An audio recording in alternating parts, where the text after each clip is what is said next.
helping you to succeed, teaching like nobody else. Financial empowerment, giving you strategies for generational wealth, so you can start helping yourself. More money for you to be getting. This the moment for you to be winning and be living financially independent.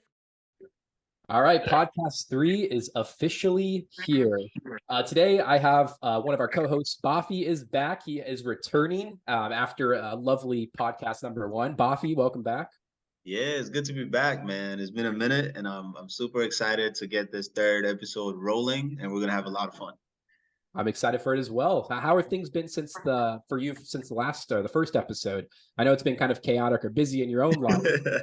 Yeah, man. As you know, I work in corporate finance, and sometimes it gets pretty hectic and busy. So this is kind of our busy season as we kind of get ready for Q4 to wrap up for the year.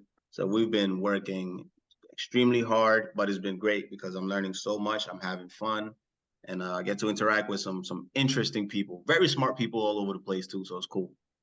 I can only imagine. And we're going to have to do like a whole podcast to break that down. Yeah. Have you share all of your lessons and what you're learning. Because you're working with the big dogs right now, man. And that's awesome. It's funny because I was actually yesterday I was going into work and I see the CEO's helicopter coming in because he has a helicopter that brings him in and stuff. So is it like his own personal helicopter flying in? Yeah, for the business. He has, we have the jets and everything and stuff. So if he has to go to Washington, D.C. or something like that, he don't have to drive or take regular planes like us, he just has his own and just goes along. How awesome. Well, it's great to have you back here, Bafi. Pierce is not able to make it to this episode, but of course we got, for a little bit of context, we got our lovely co-hosts that are here to kind of continue to build out these great podcasts to hopefully bring everybody who's listening just a different perspective and more value to add to your own personal life. That being said, for podcast number 3, we have a very special guest, and that guest is Dennis. Dennis, first off, I just want to officially welcome you to the podcast. How are you doing today? I'm doing fantastic. Thank you guys for having me. Of course. And just for a little context for everybody, I actually met Dennis on Instagram. A lot of the connections I have are on Instagram just due to the nature of the Market Hustle. But we've been kind of going back and forth for a little over a year. And what stood out to me was, Dennis has briefly shared his story to me. He's gone through a lot of stuff in his past. He's overcome a lot of financial hardships in his own life, and he's been super successful so far, and he's on a very inspiring path. So I'm really excited for this podcast, just to give him the avenue to share with everybody who's listening kind of how he's gone about that, and all of the hardships he's kind of overcome, and just get to know his general philosophy of like how he was able, or like kind of what helped him get through all of that. That being said, Dennis, I know this is a typical interview question, but why don't you just tell us a little bit about you, kind of like what you do, what you work, what your job is currently, and just a little bit of your backstory.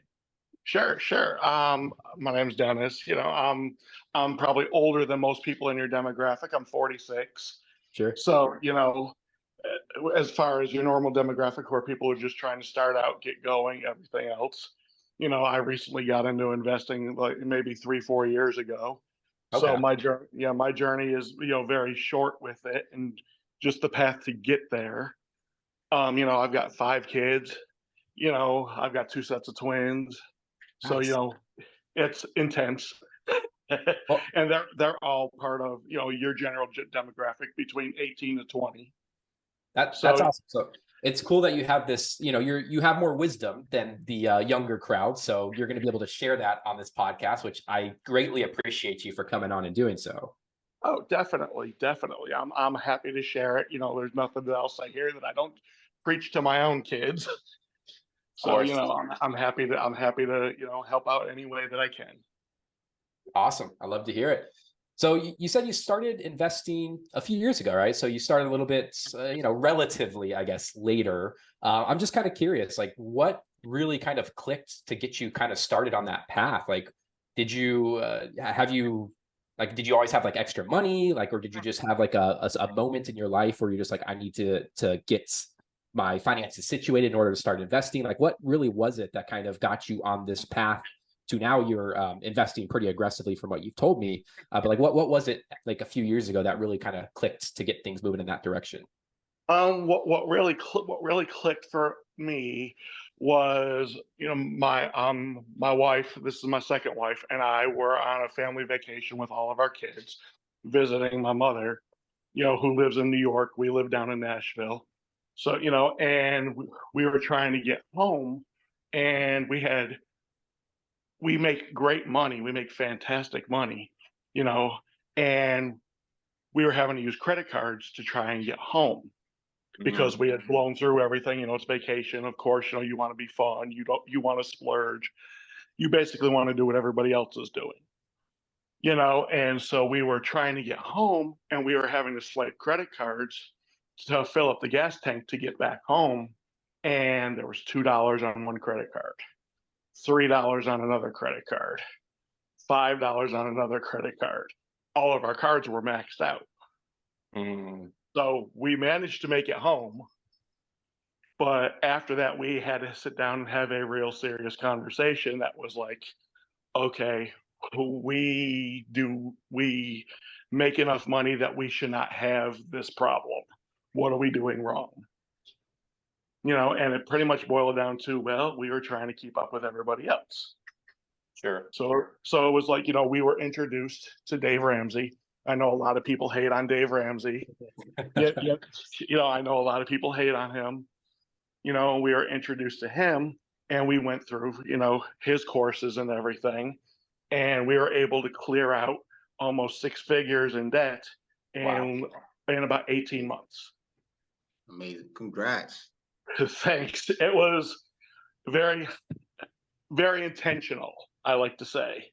It was very intentional. Once we sat there and figured it out, we decided, we had to have a budget in place. We needed to have a plan because, we were already in our 30s our late 30s at this point, and we were just like, there was no plan. We were just living for the moment. So we buckled down. We had that first budget meeting. We realized my wife was spending $600 a month at Starbucks, which, holy crap, that was super intense, and it was just things like that. A lot of excessive consumerism, was our problem. So we buckled down, got ourselves on that plan, went through it, and we're able to just knock it off. We knocked out everything, 10 credit cards, a car, everything, got it all paid off. And, we are debt free ever since. Wow, Dennis, that's an amazing insight and story to share, and I'm pretty sure that, your family is so proud of you, and they're proud of themselves too, right? And a lot of times we tend to kind of look at this journey more linear, right? You tend to hear about people in their financial education, financial literacy, and investing journey, and we think is only just that individual person, right? So I think it would be really interesting to kind of hear from your perspective, what are some of the things that your wife and kids, did and continue to do to help support the family journey of wealth building, right? Because it does impact everybody's lives, right? So what are some of the things that they do to continue giving you that energy and the whole family rallying behind this process? It's a lot of knowing that we don't have to stress out about when we want to do something. If we want to take the family out to dinner or something, it's not like, okay, can we not afford this? Well, we can because we budget for it properly. And 2, we're debt free. We don't owe anybody anything, so we're keeping a lot more of our income. So, the kids have learned all of this. Like I said, all the kids are between 18 and 20 now. So they're learning, through avenues like you guys are offering, and from hearing me preach to them for the past couple of years, a budget, make sure you're investing your money, make sure you're investing so you can grow. And these, because I tell these kids all the time, you can be retired by the time you're my age, if you choose to be, if you put the work in now to do it, because you have time on your hands versus, in my late 30s, early 40s, the actual investing, so I have to do 10 times the work that you guys have to do now. Right.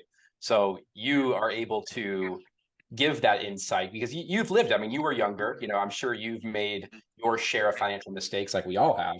Oh, absolutely.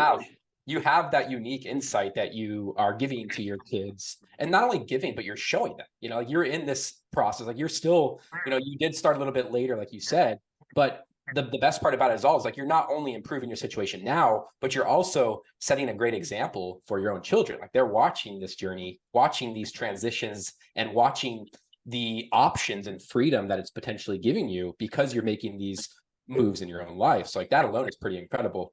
Dennis, that does kind of lead me to my next question is, how did you grow up? Like, how is money positioned in your life? Like how, did you grow up around money? Did you grow up kind of clueless around money? I'm just a little bit curious, like kind of like your early story, like your early start to life, and your relationship with money in general. I grew up dirt poor. Single mom, 3 kids. She worked 3 jobs. Trying to keep clothes and food on us. So it was, money came in, money went out. So there was never really discussions about, hey, this is how money works. Hey, this is what money can do for you, because there was never really money there to do, anything with. People go out to eat 3, 4 now and think nothing of it. When I was growing up, going out to eat was like a once a year thing.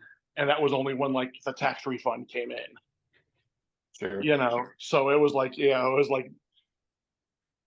my family was very bad with money, so I never grew up knowing anything about it or the things that it could do when used properly. Interesting. Would you say that's kind of what inspired you to, because you mentioned that in your 30s you were relatively a higher income earner, is that correct? But you just in my late 30s, yes. Late 30s. Yeah, my late 30s, yes. And remind us what you like your career path, like what's your career background? I own a pest control company. Very nice.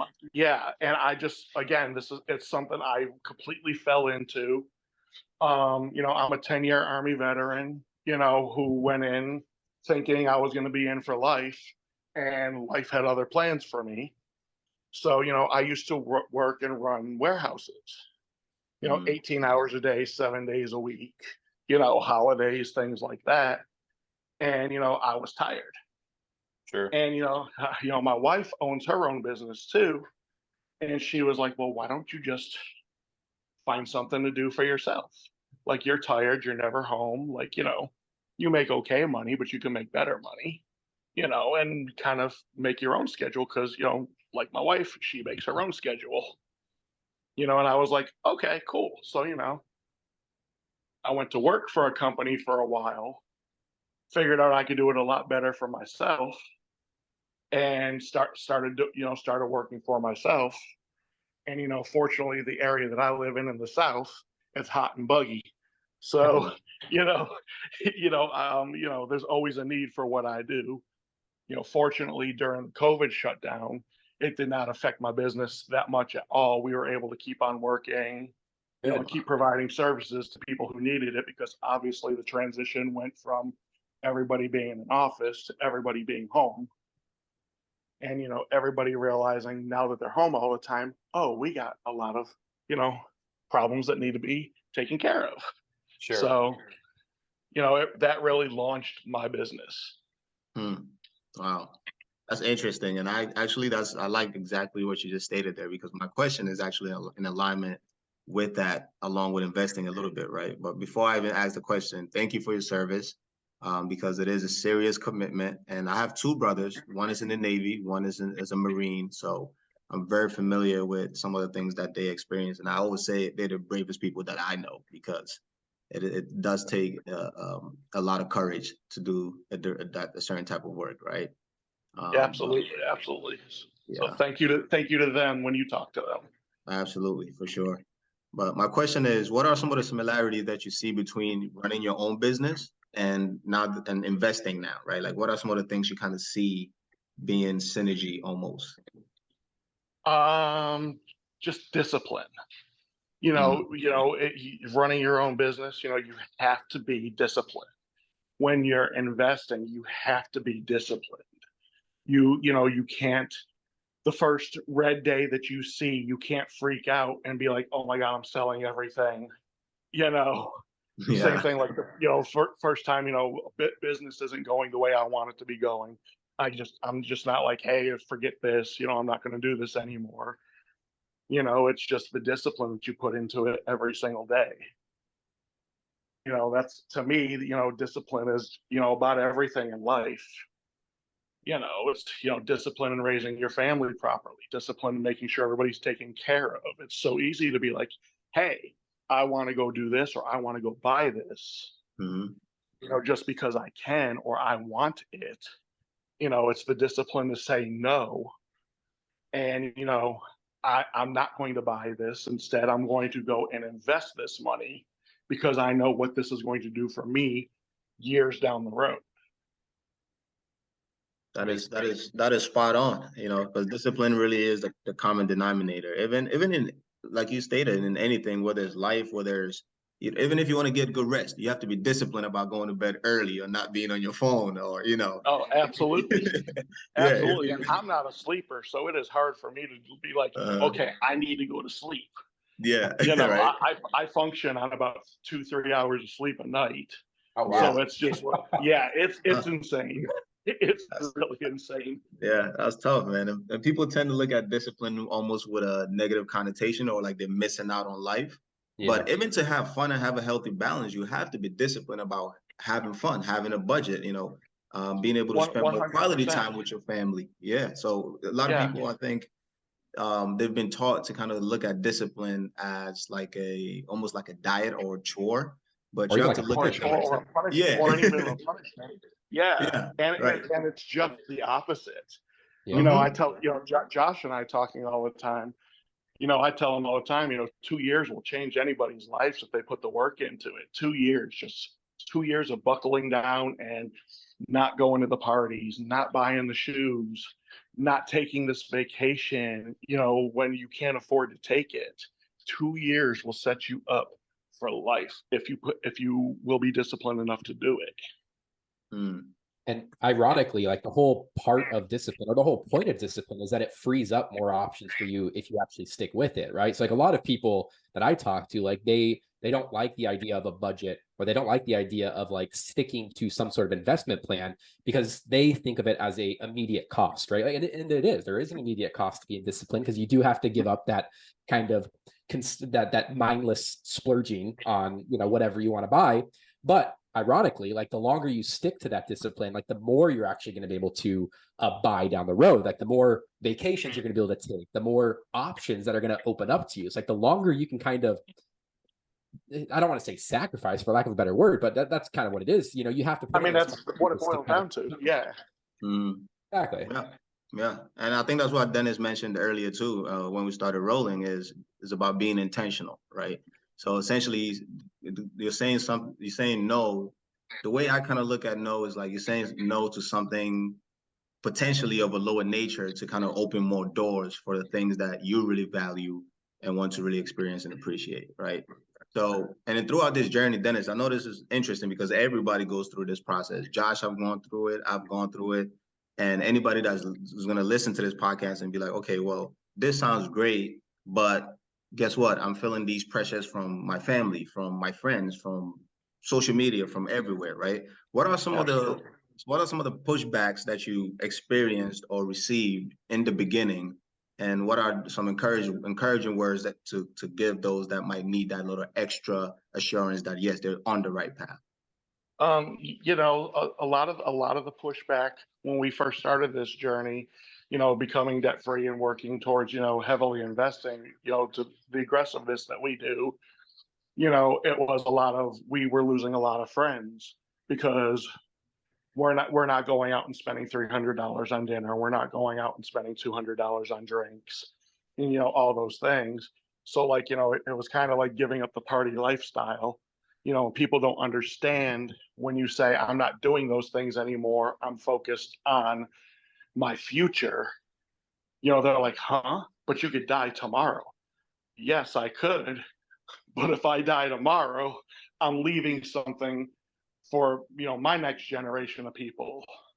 So they don't have to go through those same struggles that I went through. My And own my mother didn't understand when I first said, "Mom, we're working towards being debt free." She was like, "What the hell does that mean?" you know? Wow. Yeah, and I was like, "Well, it means, we're not going to owe anybody anything anymore because we're going to make sure we pay everything off." She's like, "That doesn't make any damn sense to me whatsoever." And I was like, I know, but this is what we're doing." you know? No, that's incredible. The longer I work in the space, make content in the space, and talk with newer investors or people who are kind of like in that beginning stage, the trend that I'm starting to realize is like a lot of people are just naturally uncomfortable with the future, right? Because like the future is always going to be uncertain. So like people just have this feeling of just uncertainty, right? Like when you tell people like, hey, let's like build a plan, let's build a path to either pay off your debt. Like maybe you have a lot of debt. It's like, let's build a plan to like pay off that debt. Or maybe they want to start investing for their future. You build a plan for that. Like the reason, what I'm finding is that like the hardest part for a lot of people is sticking to these plans because they're just uncertain of the future, right? Like they bring out that common response or that common critique, if you will, like, well, what if I die tomorrow? And my response, like, well, what if you don't? Like, what if you Right. live another The 20, likelihood is you're going to live until you're 90. So, you might as well be especially with prepared for technology? it. Exactly. Exactly. Yeah. So, it's like I tell people all the time, the likelihood is you're going to live till you're 90 and your body's only going to hold out for so long for you being able to work. So you bet, every day that you're investing, every day that you're, working towards those goals, you're buying future you an extra day that you don't have to work. Yeah, I That's like the perfect. sound of that. Yeah, and that's how I usually get my point across when I'm talking about these things with people, people I encounter, day to day, because I'll talk about this with anybody, Yeah. and I'm just like, again, you've got, 40, 50 years of work in your life, and you're going to live until you're 90. Statistically, that's just what it is right now with, With technology and technology. Yeah. healthcare being what it is, so you better be prepared for that. Mm. Well, it's rational to be prepared for it, right? Like I'd rather be prepared to live a lot longer than not be prepared, right? Like there's no worse Absolutely. situation to end up in to be 60 or be 70 and you're still broke and you're still struggling. You're relying on whatever hopeful system is around to kind of take care of you. Like that's one of the worst situations to end up on. Like, I'd rather sacrifice a little bit of my, financial situation now in my 20s, my 30s, my 40s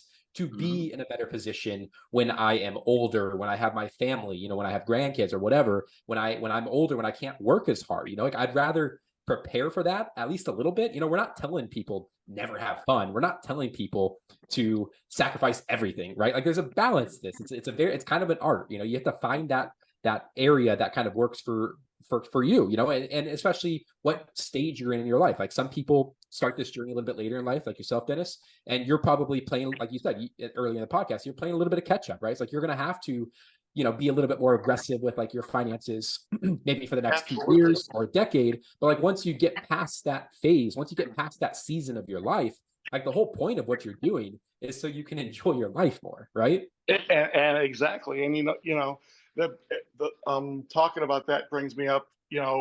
I know I was talking to you about the books the other day. Yeah. That we were talking about. There's a story in the one book where this guy he's going to go mow his aunt's yard. His aunt's off at church function. She's been really heavy involved with the church. She's always at the church doing for other people. So he's going to go mow her yard for her. It's hot outside. So, he goes inside. He's like, I'm going to get myself a glass of water and maybe make myself a sandwich. And so he gets himself his glass of water and he starts going into the cabinets to go look for, something to make a sandwich with. And all of the cabinets are bare, with the exception of there's like 10 cans of dog food in the cabinets. Wow. And his aunt did not have a dog. Wow. She was eating the dog food to survive because she was broke.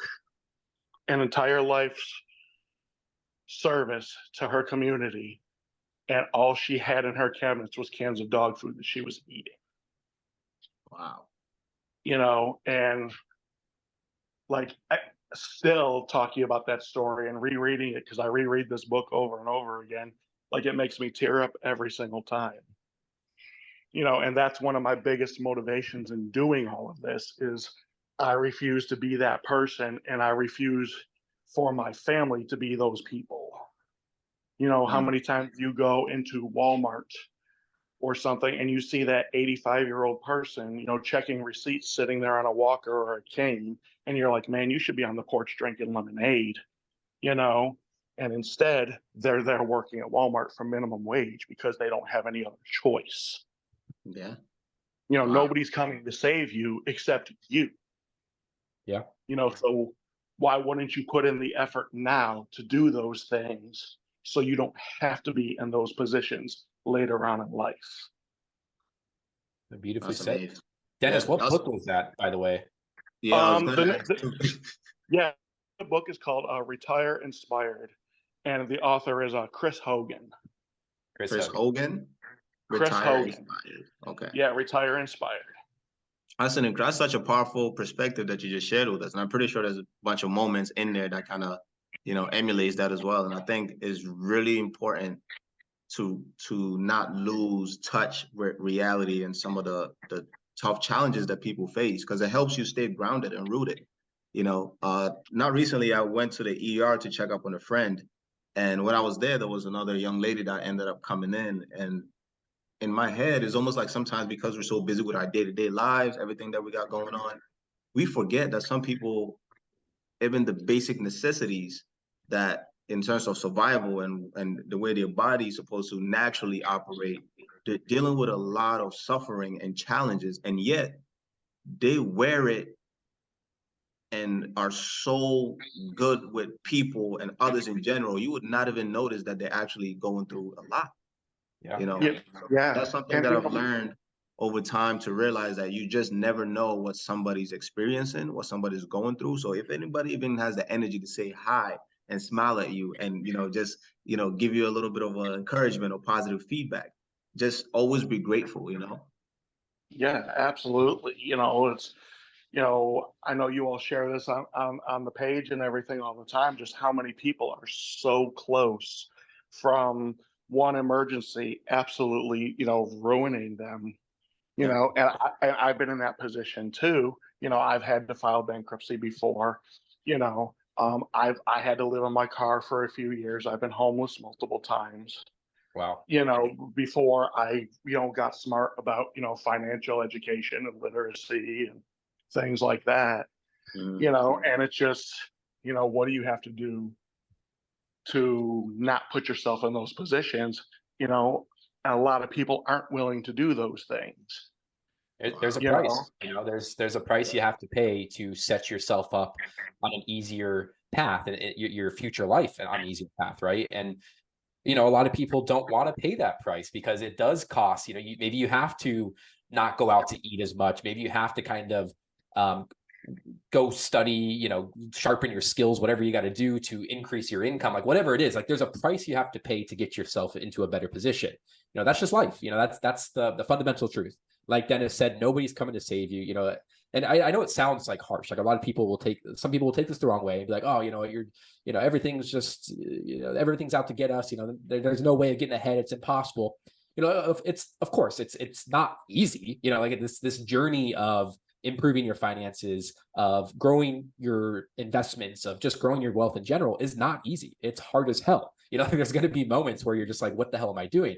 But I will say, when you get on the other side of, even if you just get to a point where your bills are taken care of, like where you have a plan for your bills and you have a little bit of extra money every paycheck, like even getting to that point, that's a huge win. And for a lot of people, especially nowadays, like a lot of people aren't in that point. Like a lot of people are living paycheck to paycheck, not really sure where their next paycheck might come from or how to pay that big bill that just came due to them. Like there's a lot of people in that position, and of course it's hard. Like I empathize with it. Like it's those people they might be rolling their eyes listening to something like this, but I will say this, we're all human. Like we all made mistakes. Like we all don't have it figured out completely. Right.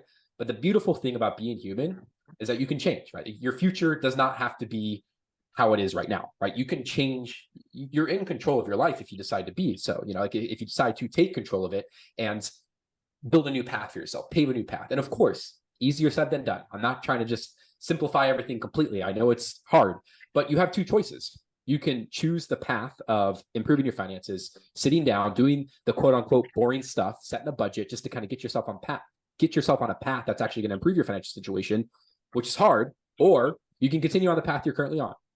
Yeah, no, which is absolutely. probably equally hard. Yeah, and Josh, I think that's why it's so important for Josh, myself, and having you here, Dennis, is an incredible opportunity for those that are going to listen in and hear your story, right? Because we have to continue sharing these incredible stories and providing value through our platforms.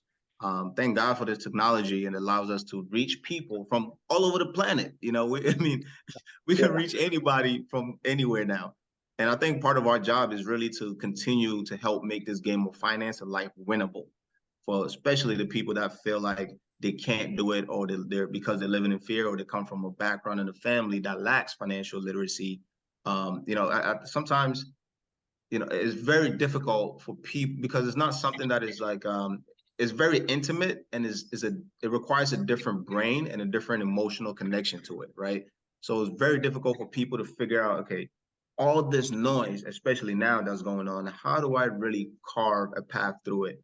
And we have to continue speaking the truth, the strategies that are effective, that are working, that are universal, and so more people can benefit from it. So that's really some of the things that really motivate me in this journey, because I look at it like, like Dennis just said, he's like, hey, he's the oldest person we've had here and stuff like that. I'm 30 right now. And I look at it like, okay, if I have a son or a daughter right now, if I have a family right now, or if I'm talking to the younger person of me, what would I want them to know and want them to have? And Dennis, I think you mentioned some of these already, but what would be, say, like 3 top of the line things that you've learned within your life journey and experience in improving this area of your life? I'll tell everybody, just like I tell my own kids, investing early and often will change your life. It doesn't have to be $500. It doesn't have to be $1,000. It doesn't have to be $5,000. It doesn't have to be that much. I've got my youngest. She's just turned 18. I've got all of my 18-year-olds doing $150 a month right now. I love it. They each know that's part of their budget that I have them on is Beautiful. $150 a month goes to investing. The second one would be, don't be afraid to miss out. I probably in my military career probably blew probably 70% of the income I made there just going out partying, having a good time. And now that I'm, old, I look back at that and I'm like, man, my life would be so much different had I known about investing and, had the access to it that today's generation has.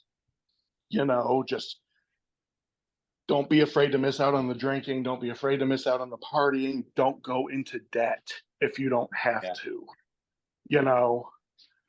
and I think the last one would be is, we have this magic box that we all hold in our hands every single day.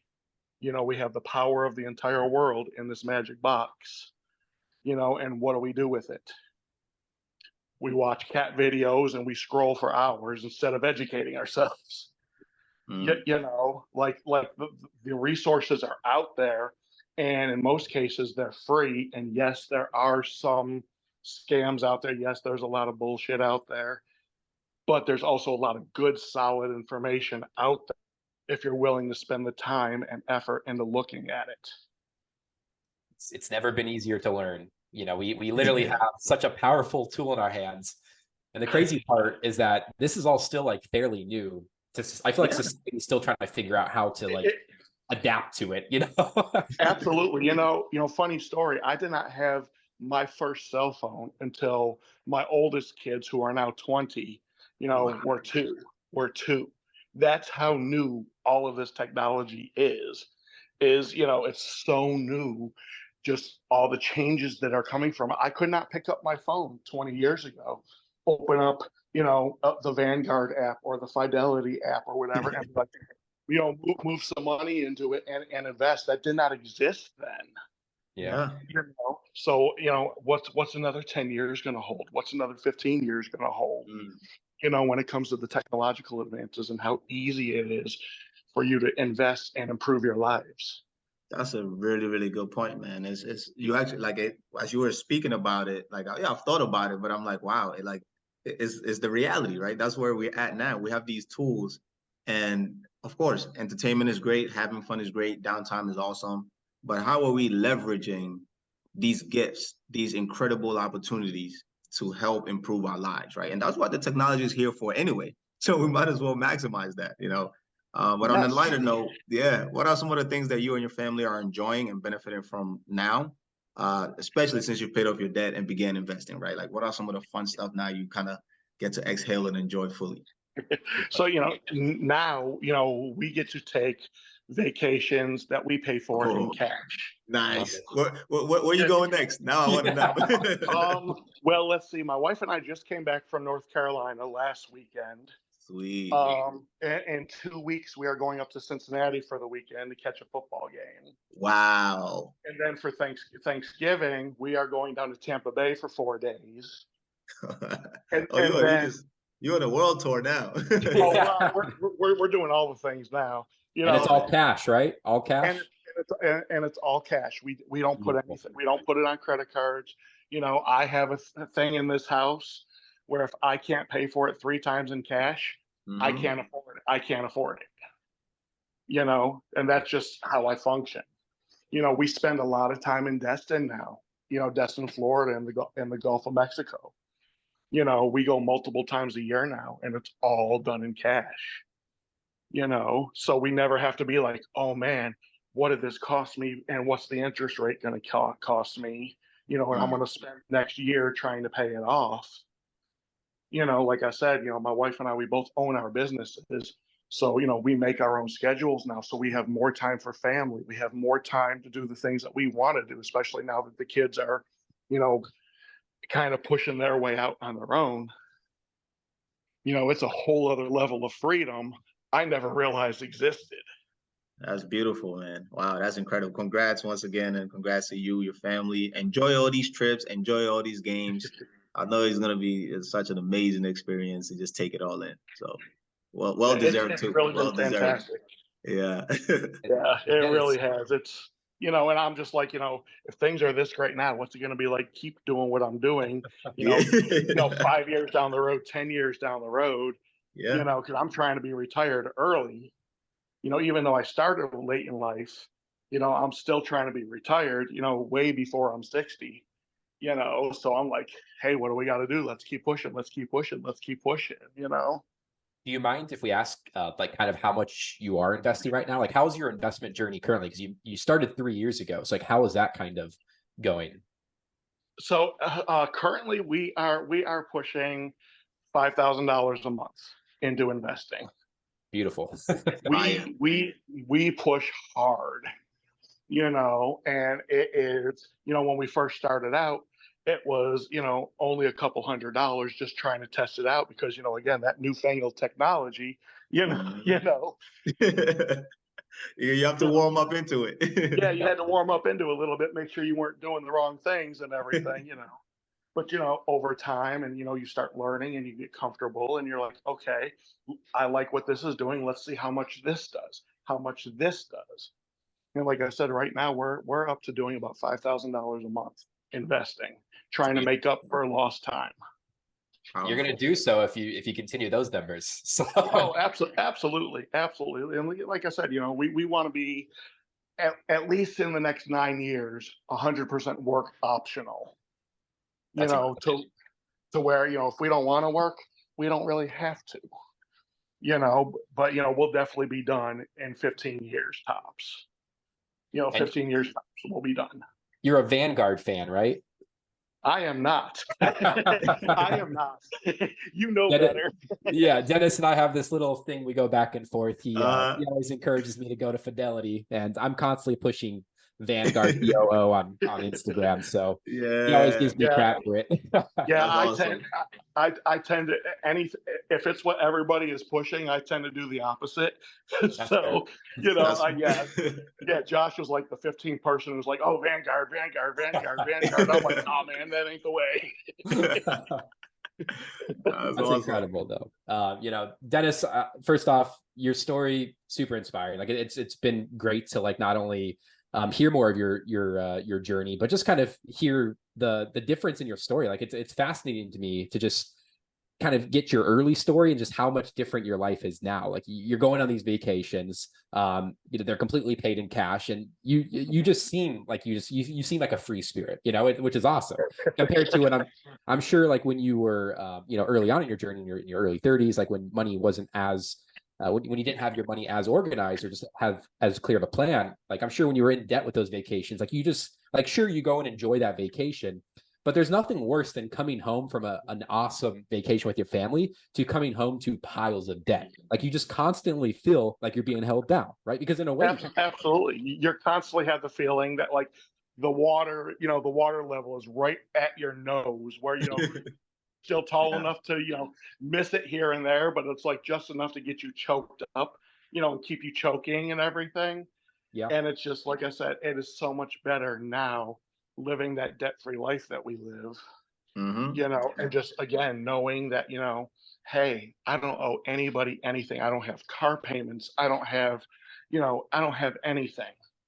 Yeah, and I like that because you know Josh and I often speak a lot, and we try to make sure we're, you know, when we share stories and information, that the audience and anybody that can benefit from our contents are understanding that the return on investment is not just financial or monetary gains, right? Is return on your mental health, return on your physical health, return on the quality time you have with your family, return on being able to go to 3 football games, return, right? Yes, A whole bunch absolutely. of different returns that compounds the more you continue on this path and this highway to financial freedom. So I want people to always understand that this return is not always just monetary. There is so many things that comes with it that improves your life, your lifestyle. You're able to help more and contribute to others as well. So that's such a beautiful thing to see. And that is, you are 100% correct with everything that you just said. The quality of life improves, the relationships improve, everything improves, you I'm know. sure your business has improved as well. Absolutely, because Yeah. you know, I could spend more time focused on, you know, my customer base. You know, my wife Mhm. can spend more time with her customer base, you know, and, you know, a lot of them are familiar with our journey too, because we openly speak about it. You know, people have come to us and like, hey, how are you doing what you're doing? We want that too. Man. So, we'll sit down with them and be like, here, we'll show you our numbers. We're not afraid to show you our numbers. We're not afraid to talk about our journey, you know, and we'll like, hey man, let me take you out for dinner and show you the way. Wow, that's You awesome. know, you know, we've got friends that have done it and have come back and thanked us. You know, Mhm. we have friends that, you know, are still on the border with it. And then we have some friends who are just like, nah, I'm going to keep living the way that I'm living, you know, and that's what works for me. And, you know, okay, that's your choice, but Yeah. there's always Absolutely. that better way. Yeah, and that's incredible that you also, again, like I said, you know, that's part of the compounding benefits, and the return is you're able to become an asset to the people that are around you, and that's incredible because hearing about it is one thing, right? But when you see it, when people actually see it, then they're like, oh wow, you know, Yes. it connects differently. You know, so for me, I've heard of, you know, when I first started, it's like, yeah, you hear about it, this and that. But when I saw it for the first time with my own eyes and seeing my money make more money than I make in a year, I said, Yeah. forget it. I Mhm. don't care. I'm never going back. Game Yes. changer. You know, and that's just it. You know, first time that I took a vacation and I opened up my app and I said, I just made more money sitting here on the beach next to my wife, watching my kids play in the ocean than I did in like a month. You know, and I'm just like, wow, this is intense. This is amazing. Like this is what I want for everybody in the world. I love it. Dennis, last closing question. Just want to kind of toss this out there. If there was one piece of advice that you could give, let's say your 25-year-old version of yourself, what would that like? What would you tell that version of yourself if you were able to have that conversation right now with them? The partying is not worth it. The partying is not worth it. Like it's just not. Just again, 25-year-old. My kids aren't even that old yet. So it's like everything that I'm preaching to them. Is if you could choose to party now, or you can choose to invest now and be partying on a yacht, in the middle of the Caribbean or something, 25 years down the road. Choose your level of party. If that's your jam. Yeah. Well, and ultimately, like you're kind of I'm sure you can attest to this, like having control, having more freedom over your own life is much more enjoyable than maybe those early sacrifices that you might be making, partying all the time. Like, don't get me wrong, like if you're in your 20s, like we're not saying don't party at all, but it's kind of trying to find that right balance for your own life, because the more you're able to build your future, the more effort you're able to invest or dedicate towards building your future, it's only going to give you more control over your own life. And I'll tell you this, when you're in control of your life, you just feel life's a lot more enjoyable. You feel more free. It's like do what you want to do. You don't have as many people controlling, you don't have bills controlling your life. You don't have debt controlling your life. You don't have a boss that you don't like controlling your life, because if you control your life, if you have 3-6 months of savings saved up, then you can hop around jobs if you really want to. Like you have more control when your finances are in order. And Dennis, I mean, you've been a great example, kind of sharing your story. Back in when you first started, when you had that debt, when you were going on those vacations, like sure, those vacations were nice, but you were ultimately still held down by that debt. And like now you have more control over your life. Like if you really wanted to move to a new country tomorrow, or just completely change what you're doing work-wise, like you have that option to do so without much friction. No, absolutely. Like you said, that 3 to 6 months is everything. We keep that 3 to 6 months on the side. And if we decide one day, we're just going to go move to Thailand, or we're going to go move down to the Caribbean or something, we can do that. And start it all over again if we wanted to, and we would be secure enough, at least for a certain time frame, to start everything back up again. So that freedom that comes with all of that is everything. It's the best thing money can buy. It's literally the control over your life. Nothing else. Absolutely. Absolutely. Everybody, money can't buy everything, but money buys freedom. That's for sure. Bafi, any closing thoughts on your end?